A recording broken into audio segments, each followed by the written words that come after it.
Hello, my friends, and welcome back to the Higher Grounds podcast and today's morning minute meditation. Glad you tuned in to the podcast this morning. And today I was interested on this simple little question I want to ask all of you this morning.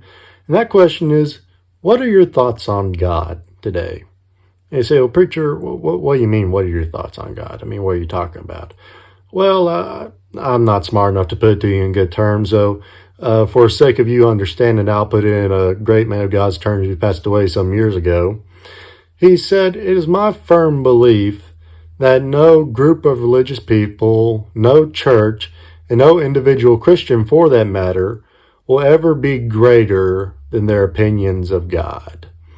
Now, I think that's a pretty true statement. You study that out throughout the Word of God for yourself. Don't take my word for it. But I believe that's a pretty true statement. And it's sad to say, there are many Christians today who give little thought about God, and they think very little about Him. You say, well, what's the difference giving little thought about God and thinking little of God?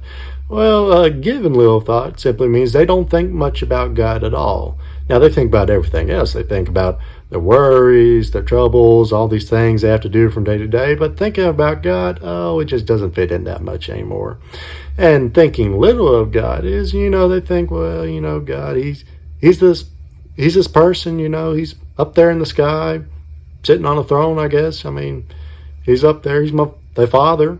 He's my father, they tell me in the scripture. So, yeah, that's who God is. But the truth could be nothing farther from it.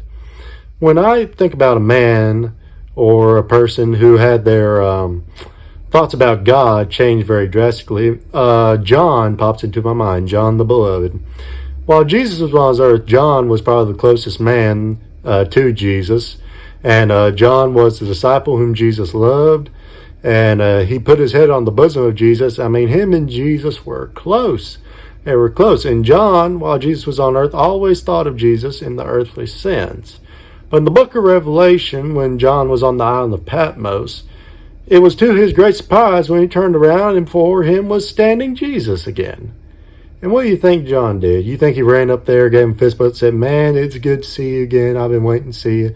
No. Because John didn't do that, because when he turned around, he didn't see the same Jesus he'd seen before. No. What he saw was completely different. The image of Jesus he saw was an individual with hair white as snow, eyes that were as a flame of fire, a voice like the sound of many waters, feet like fine burnished brass, and his countenance was like that of the sun. And John didn't run up to him, give him a hug, or like say, give him a fist bump. No. He fell at his feet like he was dead. His thoughts changed about Jesus. You know why?